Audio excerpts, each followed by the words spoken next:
Aprender a cuidar do meio ambiente tem sido a principal ação para reduzir os danos ambientais que se intensificam ao longo dos anos.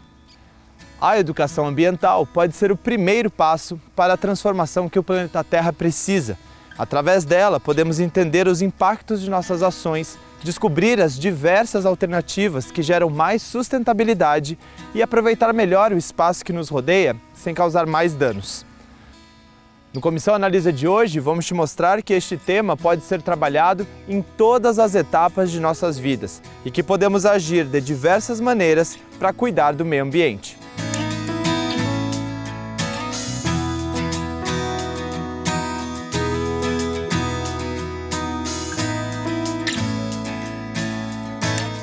O equilíbrio entre homem e natureza e o uso racional dos recursos naturais são assuntos que ganham cada vez mais espaço. Isso porque nossas ações degradam o meio ambiente, gerando um excesso de impactos negativos, sem dar o tempo necessário para a sua recuperação. A educação ambiental vem para nos transformar em agentes protetores, não só do meio ambiente, mas de toda a vida na Terra. É o que esse especialista em conservação da biodiversidade e desenvolvimento sustentável nos explica.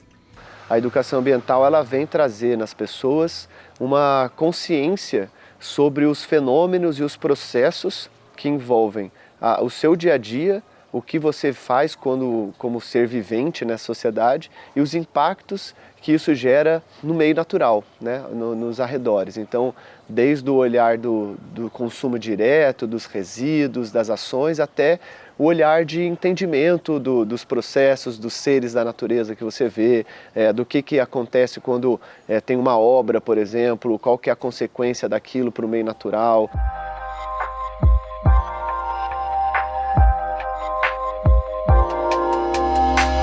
Aprender a reduzir danos ambientais, gerar novos recursos de preservação e desenvolver a biodiversidade são alguns pontos que norteiam a educação ambiental. Algumas décadas atrás, esta região de Mata Atlântica, localizada entre os municípios de São José e Jacareí, abrigava portos de areia, material usado na construção civil. A intensa atividade nos anos 90 deixou o solo assim. Hoje, o cenário está completamente mudado.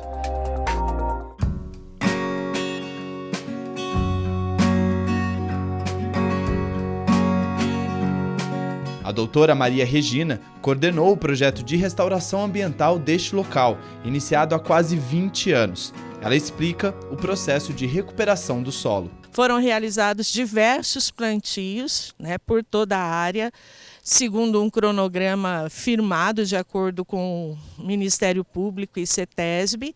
E aí sim, nós, como acadêmicos, acompanhamos todas as ações que foram adotadas. Qual o tipo de tratamento que foi dado ao solo, a adição de solo superficial, a importância da cobertura vegetal morta sobre o solo, garantindo umidade, garantindo nutrição para esse sistema.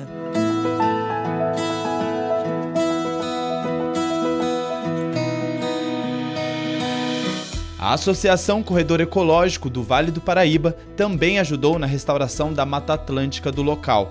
A Tatiana é advogada, mas trocou as funções da profissão por ações que ajudassem o meio ambiente, estando à frente da diretoria de articulação do Corredor Ecológico. Toda vez que o corredor vai fazer uma restauração florestal, a restauração florestal é o último estágio do nosso trabalho. Quando a gente chega efetivamente a plantar uma floresta, é porque toda a mobilização e a sensibilização da comunidade foi feita. Primeiro do produtor rural, que geralmente cede a área dele para a gente poder fazer a restauração. Por que essa restauração vai fazer sentido para a propriedade dele? A gente já está trabalhando sensibilização e educação ambiental. Quando a gente começa a trabalhar junto com as prefeituras, a gente precisa chegar nas escolas, nas crianças e na comunidade em geral para explicar do porquê que aquela floresta está indo para aquele local. E por que isso? Porque essa floresta demora 10 anos para crescer. Se as pessoas não entendem o porquê que ela está ali e o papel dela para aquele entorno, naturalmente ela vai ser derrubada.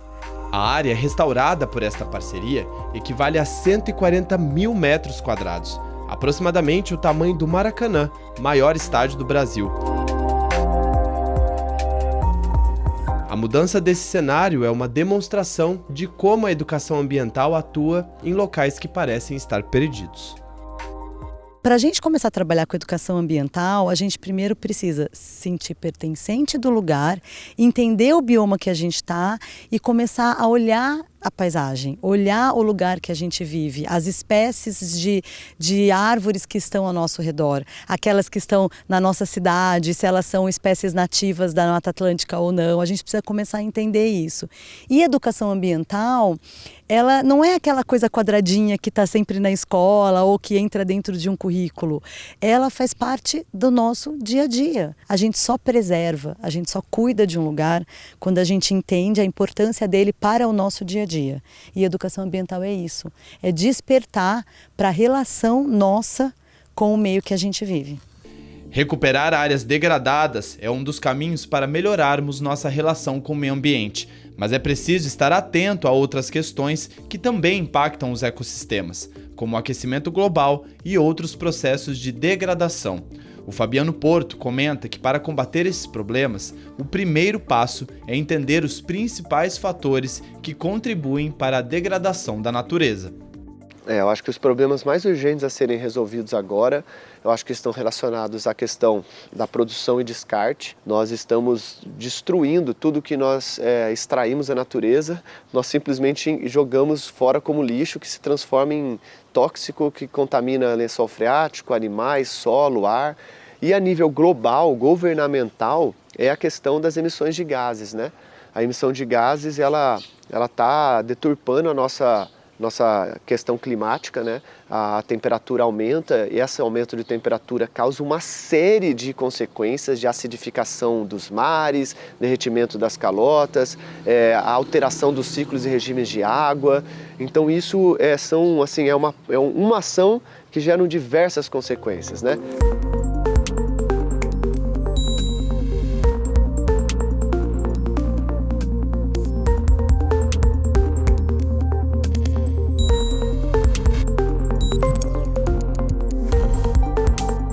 Despertar a preocupação individual e coletiva para as questões ambientais está diretamente relacionado com as políticas públicas, já que são essas políticas que definem os limites da apropriação e uso da natureza. Sendo assim, a Câmara é um importante agente neste tema, uma vez que as leis de proteção, assistência e conscientização nascem aqui.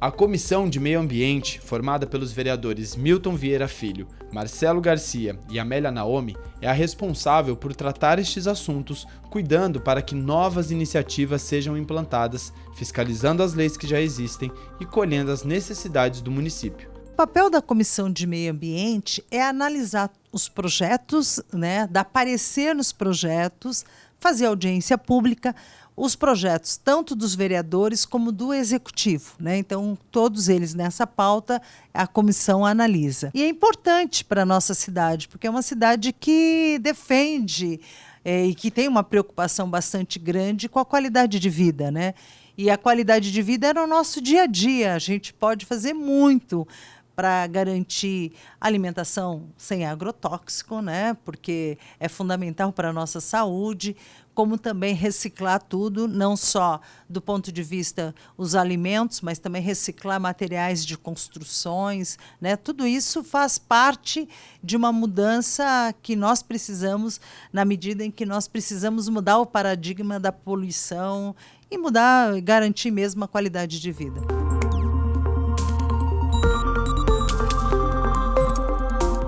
Agora que já demos os primeiros passos para conhecer a educação ambiental e o papel da Comissão de Meio Ambiente na Câmara, no próximo bloco vamos entender quais políticas públicas influenciam São José ao longo do tempo e as ações do Poder Legislativo e da população que ajudam na preservação do nosso planeta.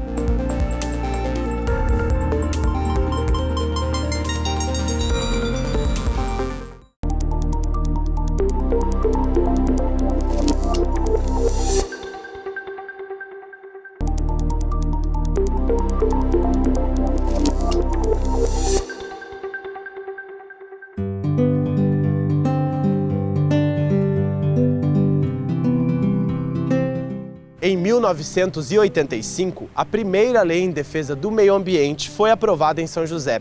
Desde então, o município conta com mais de 100 leis sobre o tema. Elas auxiliam no desenvolvimento da cidade, criando alternativas que preservam a natureza. Neste bloco, vamos entender essas leis que fazem do município destaque na região, analisar como o Poder Legislativo Municipal atua nessa frente e conhecer organizações que fazem a diferença na educação ambiental.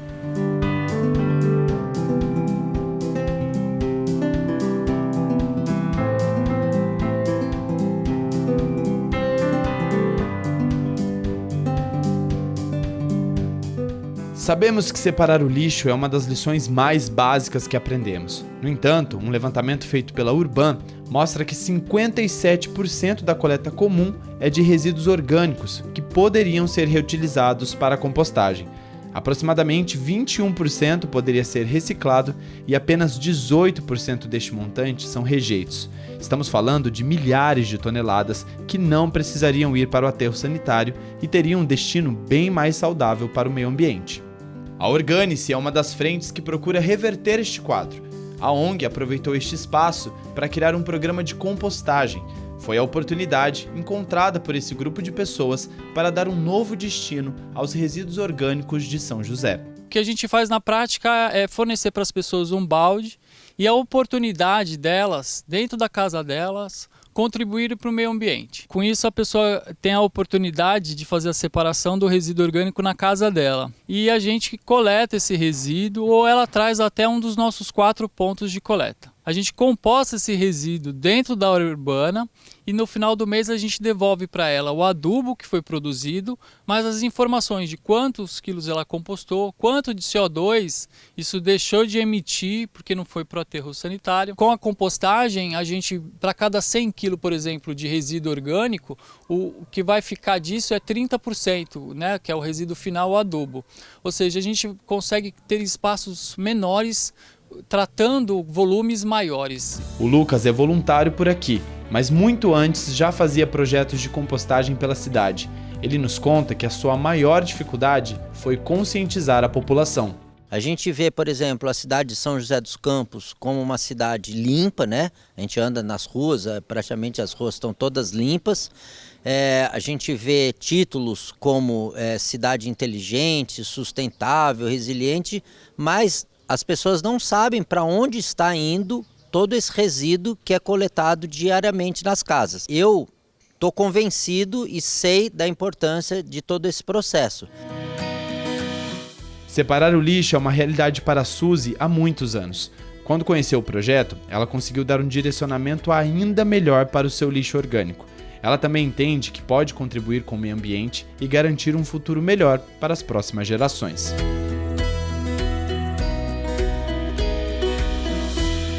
E acho que hoje a gente tem esta possibilidade de dar um destino melhor para isso. E eu pretendo deixar um mundo um pouquinho melhor para os meus filhos e meus netos. Então, aquilo que eu puder fazer, com certeza farei.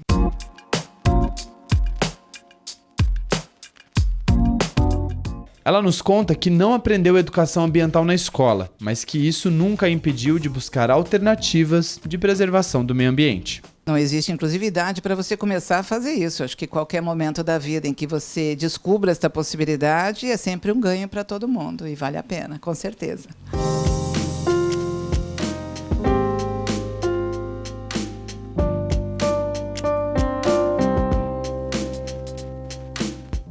O Poder Executivo Municipal é o responsável por aplicar as leis de meio ambiente no município, garantindo que políticas como zonas de preservação, captação de energias sustentáveis, arborização de espaços, entre outras iniciativas, sigam acontecendo.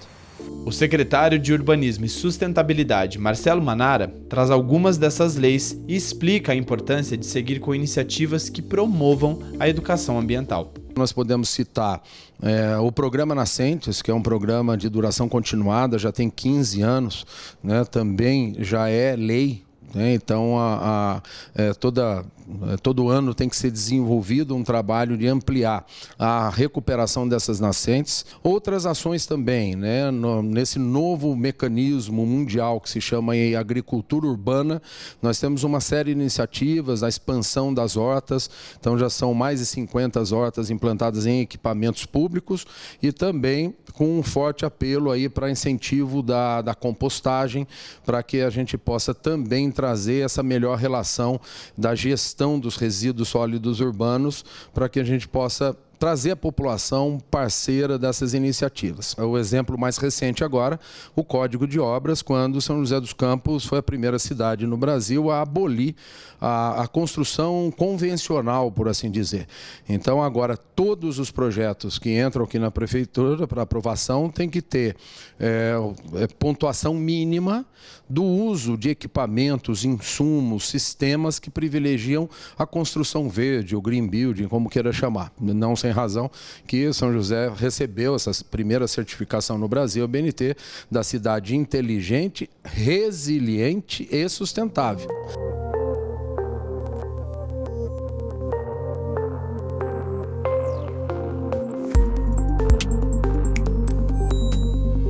Para a Comissão de Meio Ambiente, o Legislativo tem o dever de acompanhar o andamento dos programas e políticas públicas sobre o tema. Os parlamentares também acreditam no papel da educação ambiental, capaz de aproximar e sensibilizar toda a sociedade sobre a importância de se preservar a natureza. Ainda assim, a vereadora Amélia Naomi destaca algumas barreiras que dificultam a manutenção do meio ambiente. Nós estamos vendo aí um número enorme de agrotóxico que foi colocado na mesa dos brasileiros, mais de 150 agrotóxicos só no primeiro ano desse governo, só no primeiro ano. Então, é uma mudança muito radical.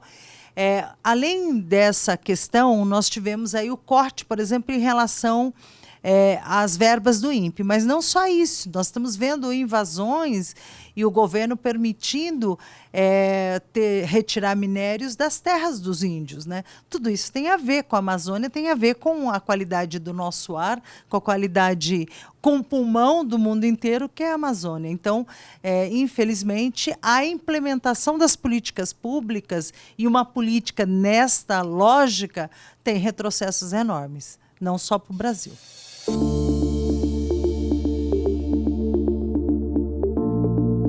E como aplicar os princípios da educação ambiental em nossas vidas e assim contribuir com o meio ambiente? Este será o assunto do próximo bloco.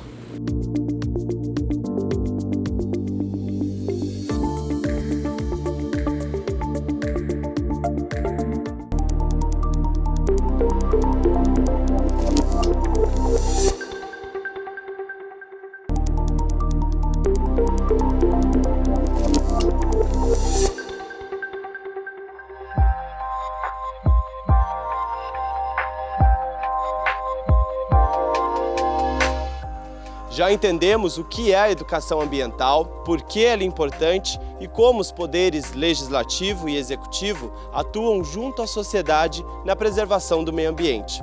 E agora, como garantir que essas iniciativas sigam acontecendo?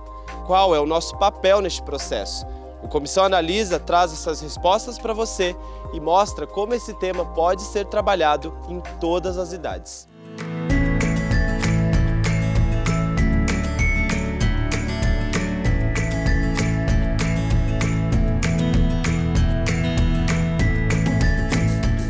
A obra social Célio Lemos atua em diversos projetos e ações que beneficiam o meio ambiente, incluindo a sustentabilidade desde os primeiros passos. A prioridade desta ONG é fazer com que as crianças recebam as noções básicas da educação ambiental, além de poderem escolher a direção destes estudos, como explica a educadora. Cada sala fica responsável por um canteiro e aí a gente tem, na sala, a gente dá a oportunidade para eles escolherem o que eles querem plantar. Porque aqui é um ambiente que deixa a criança mais calma, deixa a criança mais tranquila, que eles têm esse contato com a natureza. Então a gente procura muito esse ambiente em todas as atividades da sala.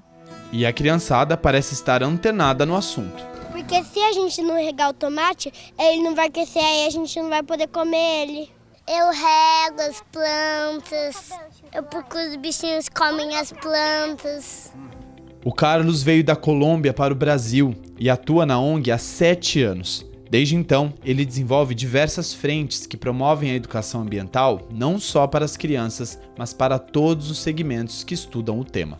Temos uma área dedicada para as crianças, cada sala tem seu canteiro, onde eles trabalham semanalmente até a colheita, quando fazemos um prato especial com o que eles plantaram e o restante levam para suas casas. Temos mais de 40 espécies diferentes que plantamos, entre hortaliças, legumes, frutas. E aqui na horta nós fazemos toda a compostagem de todo o resíduo orgânico que nós geramos, entre 4 a 7 toneladas por ano, que vira composto de entre 2,5 toneladas a 4 toneladas de composto que volta para os canteiros para continuar produzindo.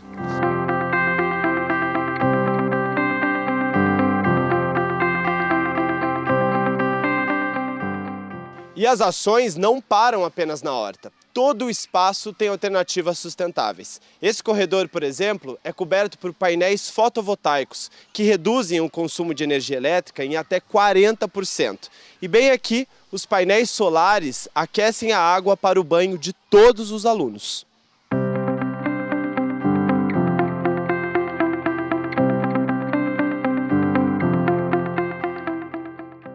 Além disso, 3 locais armazenam a água da chuva, que serve para regar as hortas e outros espaços de estudo. A conexão com outras instituições de ensino promove um grande desenvolvimento para os pequenos alunos e também para a cidade. A professora de Biologia da Unifesp conta um pouco do projeto de estudo que está acontecendo por aqui. Nós estamos testando um sistema combinado, são todos processos naturais, né? Não vai nenhum fertilizante químico. Começou com o plantio que chama de adubação verde, né? Para gerar matéria orgânica, para começar a melhorar as qualidades do solo, para depois virem os micro-organismos. Então a gente entender como é que funcionam essas inter-relações, que é justamente assim, a ideia que nós temos aqui do sistema agroflorestal, né? É um sistema que trabalha sempre a colaboração, porque é o que a gente observa aqui na natureza, tudo funciona como se fosse uma grande rede, uma teia, que um depende do outro, não tem ninguém melhor, pior, cada qual tem um papel importante dentro dessa teia. Então a gente vai trabalhando todas essas interações que acontecem dentro de um ecossistema e o que é necessário para manter um ecossistema em equilíbrio. Esta escola, na zona oeste da cidade, trabalha a educação ambiental desde o berçário.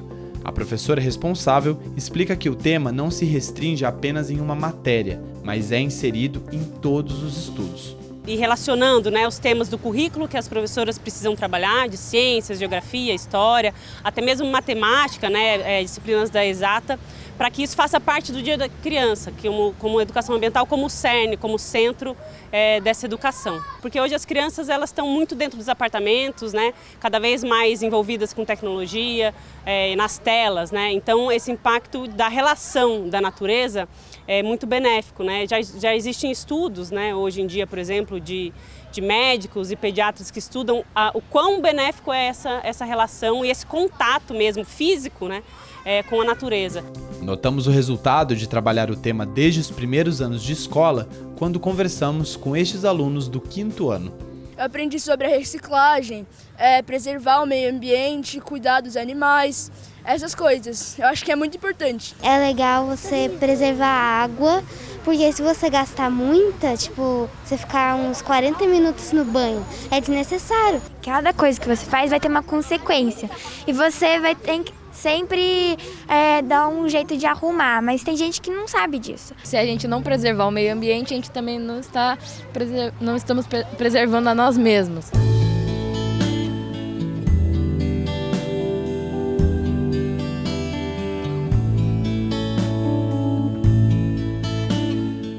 Separar o lixo, não demorar muito no banho, reaproveitar tudo aquilo que for possível são algumas alternativas que ajudam o meio ambiente. Mas para garantir uma educação ambiental efetiva, é necessário aprofundar mais nesse tema. O Fabiano Porto nos deu algumas direções que podem fazer a diferença. Uma coisa que todo mundo pode fazer, que é uma coisa acessível e muito interessante, é fazer a compostagem do lixo, né? você tratar, você fazer essa gestão domiciliar do lixo, né? E você ter contato com esse processo de decomposição e regeneração que a terra nos oferece, né? A questão de olhar o consumo de água, né? Como que você tá consumindo a água no seu dia a dia. E o mais importante, não seria mais importante, mas uma coisa muito especial é de você tentar essa conexão com a natureza, de você, hoje no Japão a gente já tem práticas médicas indicando o que se chama de banho de floresta. A ciência está comprovando que você reduz pressão, que você melhora até diabetes, pelo fato de você caminhar na floresta, né? Então, agora a gente está chegando numa era, assim, num tempo em que a ciência vai começar a comprovar os benefícios de nós estarmos em contato com a natureza, os benefícios físicos para a nossa saúde disso, né? E para que tudo isso funcione da maneira adequada, os vereadores da Comissão de Meio Ambiente, que estão mais próximos do Poder Executivo e da população, trazem o que já está sendo feito para que a preservação do meio ambiente esteja presente na vida de cada vez mais pessoas. Olha, nós vamos às vezes para as escolas, a gente dialoga com as escolas, levamos vídeo, né, levamos temas, né, que colocam essa questão do agrotóxico, a gente já fez seminários aqui, os alunos vêm até a escola, recebem um certificado de participação, então acho que essa troca é fundamental. E o parlamento permite isso, né? Tem essa oportunidade. Então, por exemplo, do agrotóxico, nós fizemos audiências públicas, debate, trouxemos o defensor público, que era especialista nessa questão, com estudos e resultados das análises dos malefícios que o agrotóxico faz para a saúde das pessoas. Então, tudo isso eu acho que a gente já fez e a Câmara deve continuar fazendo.